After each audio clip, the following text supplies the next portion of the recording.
হযরত সুলাইমান আলাইহিস সালাম পৃথিবীর অন্যতম একজন ক্ষমতাধর নবী, যাকে ইয়াহুদি, খ্রিস্টান, মুসলিম সকলেই অনেক ভক্তি করে থাকে। কেননা আল্লাহ রাব্বুল আলামিন জান্নাত থেকে এক অলৌকিক আংটি হযরত সুলাইমান আলাইহিস সালামকে পাঠিয়েছিলেন এবং মহান রব্বুল আলামিনের হুকুমে এই আংটির দ্বারা হযরত সুলাইমান আলাইহিস সালাম পৃথিবীর সকল জিন, মানব, দানব, এমনকি বাতাসের উপরেও নিজের প্রভাব বিস্তার করতেন। হযরত সুলাইমান আলাইহিস সালামের বাবা হযরত দাউদ আলাইহিস সালাম ছিলেন পুরো পৃথিবীর সম্রাট। ওনার ইন্তেকালের পর হযরত সুলাইমান আলাইহিস সালামকে শাসন কার্যের দায়ভার দেয়া হয়। রেওয়ায়েতে এসেছে হযরত সুলাইমান আলাইহিস সালামের শক্তিশালী আংটির মাধ্যমে তিনি সমস্ত জিন, পশু পাখি চোখের পলকের মধ্যে নিজের কাছে হাজির করতে পারতেন। যেহেতু এই আংটি জান্নাত থেকে এসেছিল, সেজন্য যখনই সুলাইমান আলাইহিস সালামকে গোসল করার কিংবা বাথরুমের মতো জায়গায় যেতে হতো, তখনই তিনি এটিকে সঙ্গে নিয়ে যেতেন না। আর এ সময় তিনি এই আংটিটা খুলে তার নিজের এক দাসীর কাছে জমা রাখতেন। কিছু কিছু রেওয়ায়েতে এসেছে আল্লাহ রাব্বুল আলামিন হযরত সুলাইমান আলাইহিস সালামকে একবার পরীক্ষার মধ্যে ফেলতে চাইলেন। আর সে পরীক্ষাটি ছিল কিছুটা এমন, যখন একবার হযরত সুলাইমান আলাইহিস সালাম গোসল করার জন্য নিজের আংটি খুলে তার সেই দাসীর হাতে রেখে দিয়ে গোসলখানায় প্রবেশ করলেন, তখন তার পেছনে শয়তান তারই রূপ এবং অবয়ব ধারণ করে সেই চাকরানির কাছ থেকে আংটিটি নিয়ে নিল। যেহেতু হযরত সুলাইমান আলাইহিস সালামের রূপ ধরে শয়তান এসেছিল, সেজন্য সেই দাসী আংটিটিকে খুব সহজেই তাকে দিয়ে দিয়েছিল। কিন্তু এবার যখন হযরত সুলাইমান আলাইহিস সালাম গোসল করে বের হলেন, তখন সেই আংটি চলে যাওয়ার কারণে তার দাসী তাকে চিনতে পর্যন্ত অস্বীকার করল। শুধুমাত্র সেই দাসী অস্বীকার করল না, বরং যত মানুষজন তার সাম্রাজ্যে ছিল সবাই সুলাইমান আলাইহিস সালামকে অস্বীকার করল। কেননা সেই আংটি চলে যাওয়ার পর হযরত সুলাইমান আলাইহিস সালামের সবকিছু শেষ হয়ে গিয়েছিল এবং সেই শয়তান আংটিটি হাতের মধ্যে পড়ে সুলাইমান আলাইহিস সালামের সাম্রাজ্য দখল করে নিল। অতঃপর সুলাইমান আলাইহিস সালাম সাম্রাজ্য হারিয়ে সেই আংটি খোঁজার জন্য রাস্তায় রাস্তায় ঘুরতে লাগলেন। যেহেতু তার সাথে আংটি ছিল না, তাই তিনি চাইলেও বাতাস, পাখি, জিন, মানব, দানব কোনো কিছুকে ব্যবহার করতে পারছিলেন না। এমনকি সমুদ্রের মাছকেও তিনি ব্যবহার করতে পারছিলেন না। তিনি পানিকেও কোনো আদেশ করতে পারছিলেন না। তিনি সাধারণ মানুষের মতো এদিক সেদিক দৌড়াদৌড়ি করে সেই আংটি খুঁজতে থাকলেন। কিন্তু এদিকে সুলাইমান আলাইহিস সালামের রূপ নিয়ে শয়তান তার সিংহাসনে বসে শাসন কার্য চালাতে শুরু করেছিল ঠিকই, কিন্তু এক সপ্তাহ যেতে না যেতে মহলের মধ্যে উপস্থিত থাকা সকল মানুষজন খুব তাড়াতাড়ি বুঝে গেল যে সিংহাসনে হযরত সুলাইমান আলাইহিস সালাম বসে নেই। কেননা হযরত সুলাইমান আলাইহিস সালামের দ্বারা স্বপ্নেও এমন কাজ করা সম্ভব না যা গত এক সপ্তাহে শয়তান পরিচালনা করছিল। সে ধরনের কাজ সুলাইমান আলাইহিস সালাম কখনো কল্পনাও করেননি। তো এমন অবস্থায় সুলাইমান আলাইহিস সালামের সিংহাসনের আশপাশে থাকা সকল ঈমানদার ব্যক্তিরা তখনকার সময়ে আল্লাহর তরফ থেকে নাজিলকৃত একমাত্র তাওরাতের কিতাব পাঠ করতে শুরু করলো। আর সকলেই যখন ওযু করে তাওরাত তেলাওয়াত করতে শুরু করলো, তখন শয়তান আর সেখানে একদমই টিকতে পারল না। সে সেখান থেকে সঙ্গে সঙ্গে পালিয়ে গেল। কিন্তু দুর্ভাগ্যবশত শয়তান যাওয়ার সময় এই আংটি নিয়ে পালিয়ে গেল এবং সে যেহেতু আংটিটি নিজের কাছে ধারণ করতে পারছিল না, তাই নদীতে ফেলে দিল। আর কুদরতের কারিশমা দেখুন, হযরত সুলাইমান আলাইহিস সালাম রাস্তায় রাস্তায় সেই আংটি খুঁজছিলেন। সৌভাগ্যক্রমে সেই নদীর পাশেই অনেক মানুষ মাছ শিকার করছিল। হযরত সুলাইমান আলাইহিস সালাম কয়েকটি মাস রাস্তায় রাস্তায় ঘুরে জীর্ণ শীর্ণ ক্ষুধার্ত শরীর নিয়ে মানুষের কাছে কিছু মাছ চাইলেন আহার করার জন্য।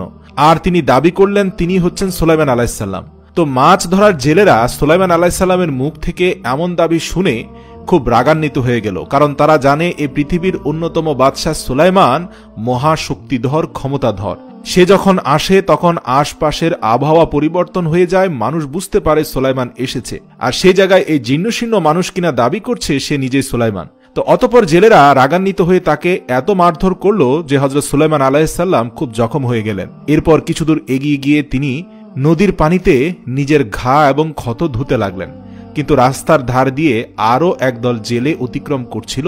তারা সুলাইমান আলাইহিস সালামকে দেখে দয়া হলো, আর তাদের মধ্যে একজন বলতে থাকলো, এই ভদ্রলোককে দুটো মাছ দিয়ে এসো, মনে হচ্ছে কয়েক মাস কিছু খায়নি। অতঃপর দয়াশীল সেই জেলের দল তাকে দুটো মাছ দিয়ে চলে গেল। হযরত সুলাইমান আলাইহিস সালাম মাছ পেয়ে খুব খুশি হয়ে গেলেন, কারণ আজ কয়েকটি মাস পর তিনি পেট ভরে খেতে পারবেন। তো যখনই হযরত সুলাইমান আলাইহিস সালাম মাছ দুটো পেলেন, তিনি সেগুলো ধুতে লাগলেন, পেট কেটে ময়লা পরিষ্কার করতে লাগলেন। অতঃপর সেই মাছের পেটের ভিতরে তিনি সেই আংটি পেয়ে গেলেন। সুবহানাল্লাহ, যে আংটিটি তিনি দীর্ঘ কয়েকটি মাস পরিশ্রম করে খুঁজে পাচ্ছিলেন না।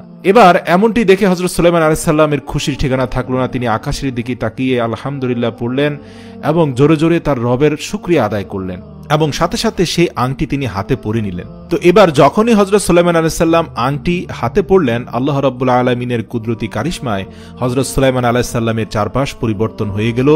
এমনকি তার দেহের অবয়ব, গায়ের চামড়া, জীর্ণশীর্ণ চুল সবকিছুই পরিবর্তন হয়ে গেল। এবং কিছুক্ষণ আগে তাকে মারধর করা সেই জেলের দলও দূর থেকে দৃশ্য দেখে ভয়ে পালিয়ে যেতে লাগলো। অতঃপর সুলাইমান আলাইহিস সালাম তাদেরকে আশ্বস্ত করে বললেন, আমি তোমাদের উপর কোনো প্রতিশোধ নেব না, কেননা আমার উপরে গত কয়েকটি মাস ধরে যা চলছে তা রব্বুল আলামিনের পরীক্ষা। তিনি দেখতে চান আমি সুলাইমান ক্ষমতার শীর্ষ আসন থেকে পতিত হয়েই আল্লাহর শুকরিয়া আদায় করি কিনা। তো যাই হোক, তিনি পুনরায় সিংহাসনে পৌঁছে সাথে সাথে জিন জাতির সর্দারদেরকে এক সভায় আমন্ত্রণ জানিয়ে দ্রুত নির্দেশ দিলেন যেন সেই শয়তানকে বন্দী করে নিয়ে আসা হয় যে হযরত সুলাইমান আলাইহিস সালামের আংটি চুরি করেছিল। তো যাই হোক, সকল জিন একদিনের মধ্যে সেই শয়তানকে ধরে বন্দী করে হযরত সুলাইমান আলাইহিস সালামের সামনে এসে ফেলল।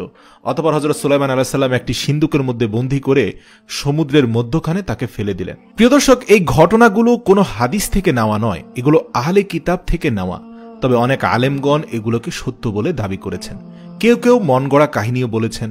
পরিপূর্ণ সত্যি আল্লাহ তাআলাই ভালো জানেন। তবে এই কথার মধ্যে কোনো সন্দেহ নেই যে হযরত সুলাইমান আলাইহিস সালামের একটি আংটি ছিল যেটা মহান রব্বুল আলামিন জান্নাত থেকে তাকে পাঠিয়েছিলেন। এমনকি বর্তমান ইয়াহুদি ধর্ম অবলম্বীরা এই আংটিটিকে পৃথিবীর সবচেয়ে মূল্যবান আংটি বলে থাকে।